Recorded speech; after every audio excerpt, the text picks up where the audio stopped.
In this life, Thomas was merely a poor merchant, a man scraping by day after day.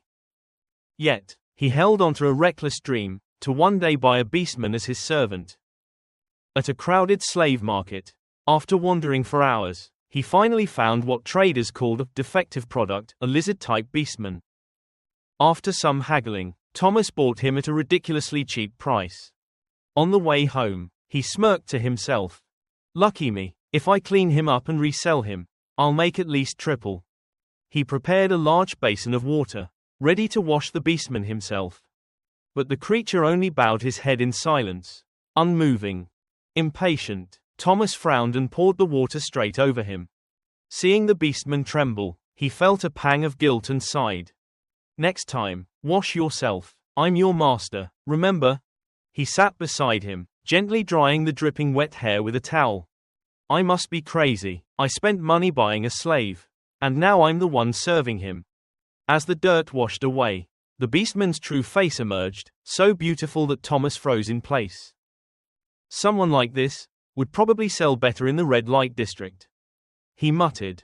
Then, after a pause, he thought, forget it, keeping him might be more profitable in the long run. He carefully applied medicine to the man's wounds. Don't get hurt again, understand? If you do, I'm the one who'll feel it. The beastman looked up, eyes glimmering, as if he truly understood. Thomas couldn't help but smile, a strange warmth flickering inside him. He didn't know it yet, but at that very moment, the beastman had already chosen him as his destined mate.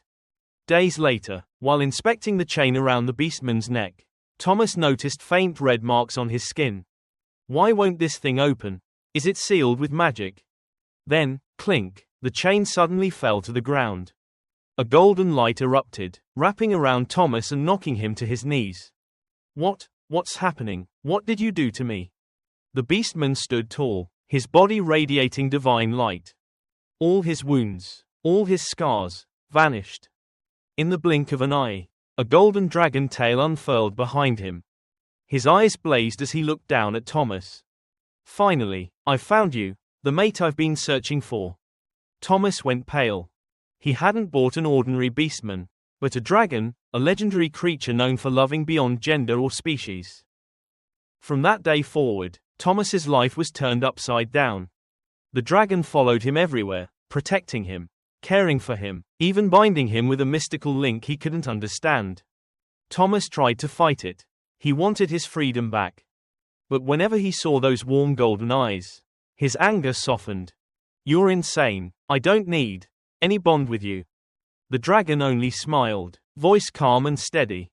It's all right. I only wish to stay by your side. We'll live together, eat together, watch the sunsets together. You'll never be lonely again. Thomas's eyes trembled. In that moment, he realized what the dragon offered him wasn't a chain, but protection and love. So that's why you bought me, as a slave, right? The question struck straight through Thomas's chest. He flared up. Don't talk nonsense. I only needed a laborer, that's why I brought you home. The golden dragon laughed softly. I really do like you. Suddenly, memories from Thomas's childhood surfaced. His father's voice echoed. If you want love, you must pay a price. There's no such thing as unconditional love. Thomas looked straight into the dragon's eyes. You say you love me. Is it because I'm carrying your child? The dragon took his hand, gaze firm. No, I want you as my life partner. And, you need a child too. What? Who says I need one? Thomas's thoughts tangled in confusion. Then let's make a bet, he said, clenching his fists. If what you say is true, if the child is born, you win. If not, I win. Do you dare? The dragon's lips curved, eyes full of confidence. Very well, if I lose, I'll wear a collar again, and become your obedient slave. And if you win, then you must grant me one wish. Not long after, Thomas was forced to admit he'd lost completely. He not only gave birth to a tiny dragon baby but also fell hopelessly in love with the mad dragon himself. The child wasn't an egg but a soft, warm little infant. What shocked Thomas more, he even had to breastfeed it. He cradled the baby, heart heavy. By their deal, He had to fulfill one wish for the dragon. If that wish was to take the child away, what would he do? Fate, as always, was cruel. The golden dragon appeared before him. Thomas, do you remember our bet? Thomas looked down, avoiding his gaze. The dragon's eyes gleamed with excitement. You don't know how long I've waited for this day. My wish is, give me a name. Thomas blinked. That's it, just a name. The dragon smiled gently. Don't worry, Thomas. I'll always stay by your side. Hearing that, tears welled up in Thomas's eyes. So you still love me? He hesitated, then whispered. Then your name shall be Fate. The dragon's eyes shone as he leaned in and kissed Thomas's cheek. From now on, I am Fate. Because it's fate that brought us together. Thomas blushed, whispering, I love you, Fate. At last, the dragon, Fate, heard the words he'd longed for. Happiness spread through him like golden fire. Suddenly, wah! The baby woke up crying. Fate turned, confused. This little dragon baby, what does it eat? Porridge? Thomas sighed. No, babies drink milk. Milk, from where? Thomas almost fainted. Good grief, what kind of father are you? As soon as he turned around, he saw Fate holding the baby upside down, spinning him in the air. What the hell are you doing? Training him, so he grows faster, you'll be less tired. Less tired, my foot. Thomas snatched the baby, furious. He's only 7 months old. You'll suffocate him, only an idiot would do that. Fate drooped his head, looking pitiful. Sorry, Thomas. Thomas sighed. Honestly, it felt like raising 2 kids at once. From now on, stop asking to play every night. I'm exhausted. Fate froze. No more nighttime play. Silence. Thomas glared. Not until our child turns 3. Fate looked like he'd been struck by lightning. That night, when Thomas came out of the room, Fate was still sitting outside the door, dazed. Guilt pricked Thomas's heart. Maybe he'd been too harsh. All right, Fate, he said softly. I'm tired today, can you help me put the baby to sleep? At once, Fate's eyes lit up like stars. He eagerly took the baby, rocking him gently. Thomas watched, warmth filling his chest. At that moment, he really did look like a father. But before Thomas could relax, Fate murmured a spell, and the baby instantly fell asleep. He turned proudly, smiling. I did good, right? Thomas nearly exploded. Good, are you out of your mind? And so, that night, the adorable golden dragon once again drove Thomas half mad, half in love. Later, as Fate held Thomas and their child in his arms, he whispered, Thank you, Thomas, for giving me this fate. After that, Thomas devoted all his care to the baby, barely noticing Fate anymore. The dragon, jealous and hurt, watched from afar. Why is he so gentle with the child, but looks at me with disappointment? Is this jealousy? He wondered bitterly. For a dragon, a superior being, to feel something so pathetic. Still, he clenched his fists. No, I'll learn, I'll become a good father, somehow. He glanced at Thomas, determination in his eyes. He's disappointed in me, I'll fix it. He set up protective wards around the house, then quietly left, beginning his journey to learn how to be a better father. But, where to start? While wandering, he heard a mother singing a lullaby to her child. Maybe I can learn from her.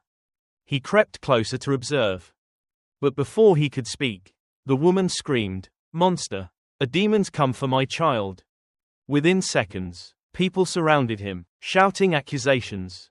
Fate almost lost his temper, magic flaring, but Thomas's voice echoed in his mind. Never use magic in front of humans. So he held back, enduring the chaos.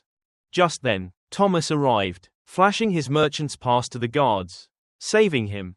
The dragon followed behind, head hung low. Thomas's tone was cold. Can't you stay out of trouble for a few days? Is peace that hard for you? I'm sorry, the dragon murmured. Thomas sighed. At least you know you were wrong. If I hadn't been there, you'd be in prison. Fate looked at his back, and for a moment, saw the shadow of his father. No, Thomas isn't like him. He's not angry, just tired. Why are you standing there? Thomas turned back. The dragon's eyes shimmered with tears. Thomas walked up, grasped his wrist gently. Everyone makes mistakes. It's all right. The dragon trembled. Thomas, I'm afraid I'll fail as a father. What if I hurt the child? Seeing his pitiful face, Thomas sighed, half annoyed, half tender. You're starving too, aren't you? Come on. You'll be fine, I know it. The dragon stared at him, whispering. Thomas, I like you. Thomas flushed red. When did I say anything like that? Do what you want. Are you tired? The dragon asked softly. Even now, he was worried about him. Thomas's heart softened. He brushed a hand over the dragon's cheek. You're adorable. Let's share everything, together. A soft noise came from the cradle, the baby stirred. Should I remove the sleeping spell? The dragon asked. Thomas wrapped his arms around him and whispered. No need, there's something more important right now. The dragon's face turned bright red, and what followed didn't need words. They spent that night wrapped in warmth. By dawn, both were smiling again. When the baby's cry broke the morning silence, Fate stirred first. Seeing Thomas still asleep, he whispered, You're so lovely when you sleep. I'll handle it. This time, he didn't use magic. He just wiped the baby's tears gently. Shush, don't cry. From now on, Papa won't use spells anymore. Papa will be a good father. The baby giggled, clutching his finger. Pa. Fate's face lit up with joy. Behind him, a soft rustle, Thomas was awake, draping a robe over his shoulders. You're up early, Fate said. You called, and I woke, Thomas teased, peeking at the baby. Unbelievable, you actually got him back to sleep. Fate beamed proudly. See, I'm good at this now. Thomas looked at him for a long moment, then turned away, face slightly flushed. It's nothing, you're just different every day. Fate smiled, feeling as if the world itself was glowing. Thomas, the baby's asleep. Let's rest too. Yeah, let's sleep. Good night, my golden dragon. A tender voice answered in the first light of dawn. Good night, Thomas.